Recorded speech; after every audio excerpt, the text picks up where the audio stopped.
से व्यापक स्तर पर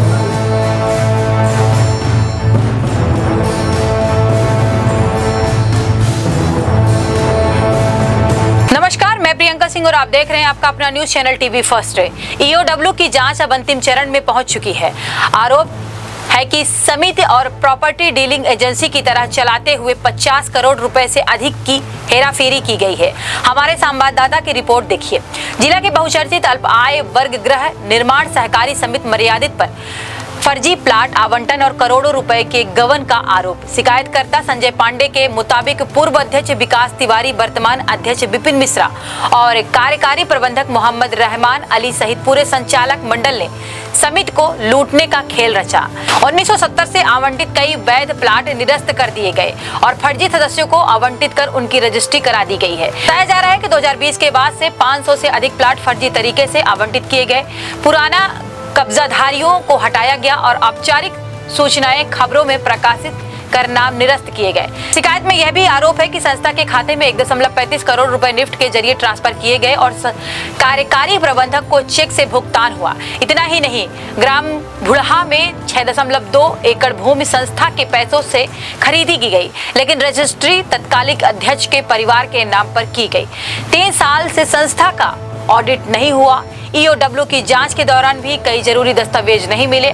अल्प आय वर्ग गृह निर्माण समिति में फर्जी तरीके से प्लाट आवंटन की शिकायत मिली थी। जांच में कई तथ्य सामने आए हैं और जल्द मामले का निष्कर्ष सामने आएगा।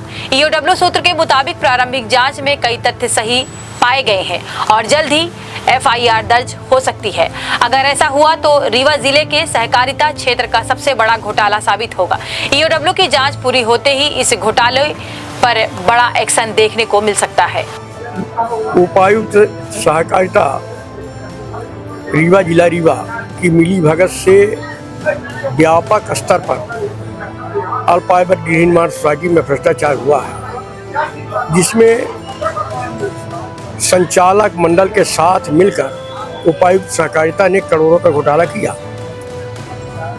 उस पर अल्प आय वर्ग सोसाइटी ने पहले तो वर्ष 2021 में, सितंबर 2021 में विधि विरुद्ध तरीके से, फर्जी तरीके से निर्वाचन कराया। निर्वाचन के बाद इन्होंने संचालक मंडल के सभी लोगों ने मिलकर विधि विरुद्ध तरीके से वरिष्ठता को दरकिनार रखकर प्लाटों का आवंटन किया। 5 वर्षों से संस्था की ऑडिट नहीं कराया। बिना ऑडिट के ही संस्था चल रही है। प्लाट जो पुराने सदस्यों को आवंटित थे, उन प्लाटों को जो है नियम विरुद्ध तरीके से निरस्त करके एक प्लाट वैध रहते हुए का मतलब ये है कि जब प्लाट को निरस्त करने या जमीन की भूमि की रजिस्ट्री निरस्त करने की अधिकारिता मात्र सिविल न्यायालय को है। सिविल न्यायालय के अलावा किसी को नहीं है। इन्होंने अवैधानिक तरीके से प्लाट निरस्त करके एक प्लाट की वैध रजिस्ट्री रहते हुए दूसरी रजिस्ट्री करा दी। इस प्रकार जो घोटाले किए, इसकी शिकायत हमने आर्थिक अपराध में की थी। विकास तिवारी का नाम दिया है, क्या उनका? विकास तिवारी संचालक मंडल के सदस्य के साथ साथ उस समय अध्यक्ष थे। जब वो जनपद के अध्यक्ष हुए तो उन्होंने जो है अपने सोसाइटी के अल्प आय वर्ग सोसाइटी से अध्यक्षता से इस्तीफा दिया था। उसके पहले उन्होंने भी मिलकर व्यापक भ्रष्टाचार किया। इनकी क्या भूमिका थी? ये संचालक मंडल के सदस्य के साथ वहाँ अध्यक्ष हैं और इन्हीं के निर्देशन पूरा भ्रष्टाचार हुआ। ये जो भी भ्रष्टाचार हुआ इन्हीं के निर्देश में, इन्हीं के निर्देशों पर हुआ, क्योंकि इसकी करता था वही।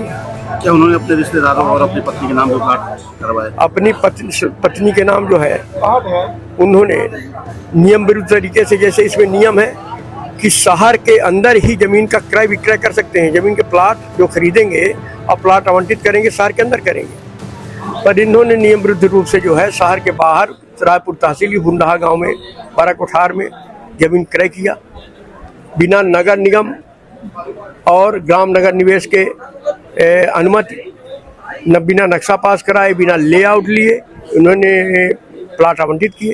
लगभग कितने लागत का इन्होंने घोटाला किया होगा?